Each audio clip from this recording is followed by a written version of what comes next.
kasi ako yung mga December 27, nagpahilod. Natapilo ka ng 27, nagpahilod ka, ngayon, Tapos parang meron pa rin konting hindi pa rin nawala. Sige, bukod doon, sa may short ka, sir. Anong board ba to? Ay, hindi, may lock dun sa ano eh. naka-short ang kaso pa. Sir. Sige, higa ka. Higa ka. Kaya natin yan sa tuhod kung baka may sa ano. Parang may matagal na. Sige, higa ka dyan. Yun, lago po.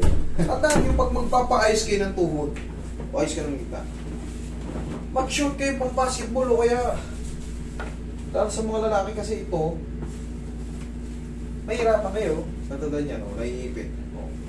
Hindi natin pwede. Ano ko muna? Adjust ko muna bago maipit. Kasi hindi healthy yan pag hinilot, pag naiipit yung ugat. Tandaan nyo. Maaaring magkaroon ng putok-putok na ugat dyan, yung mga maliliit na ugat. Pagka naiipit, mamaya ko na ipitin. Pitikin ko muna. Sige, lambutan mo lang. Yan. Huwag kang matakot. Hindi naman masakit to. Kulang lang to sa konting pectus lang to.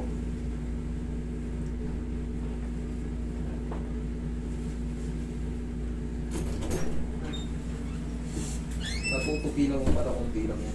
Lambutan mo lang. Yan! Huwag mo labanan. Hindi naman masakit yan. Isa pa. Yun!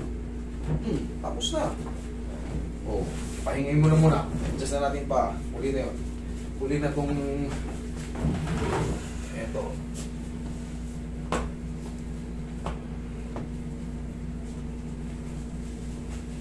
Magaan pa rin pala, sir, ah. Opo. Pinahilot mo na to. Opo. Ganito ang technique. Tandaan nyo, kunyari, natapilo kayo. Para hindi na kayo double-doble. Natapilo kayo. Ipahatak nyo na kagad, huwag na yung hilot lang.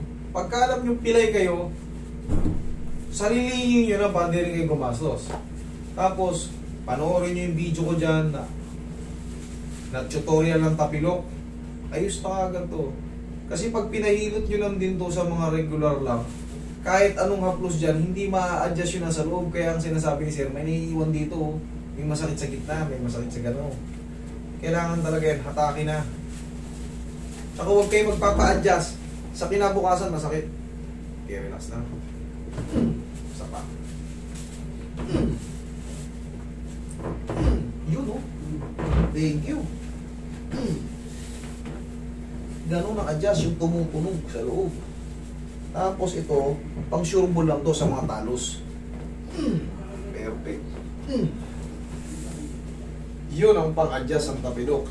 Kasi kahit anong haplos mo dyan, hindi mo mababago yung posisyon ng buto. Ito. Gumanyan. Gumagalaw itong talos na to. Tsaka itong calcaneal or calcaneus. Tapos syempre, may spray niyan dito na tinatawag na mga ligaments at tendons na hyper. Sasakit mamamaga. Pero, syempre, naghihilom yun. Pero, yung joint sa loob, hindi naghilom. Ibig sabihin, hindi nakabalik. Ang ginagawa ron, hinahatak. Yun, doon ako papasok. Papasok ako sa panaginip mo. Kakaratingin mo yung utak mo. Sabihin.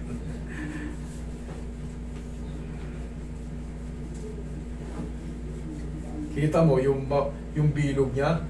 Doon pa rin eh. Lagpas ka na oh. December. Ay hindi pa. Fresh ka pa na. 27, 20 ngayon. O may 7 days. 3 weeks ka pa lang pala.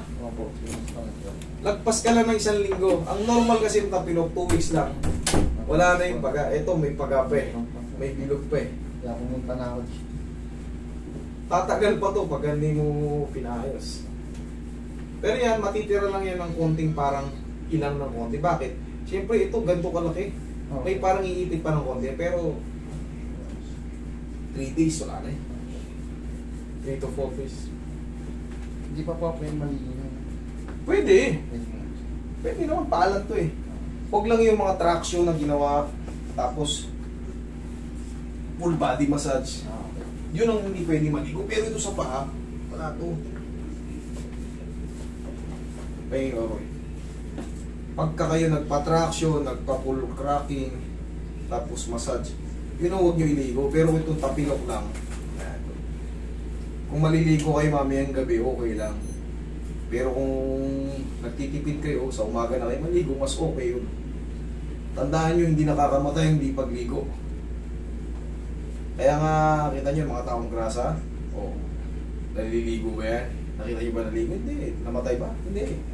Namatay yan sa mga mikrobyo, pero hindi siya pagligo.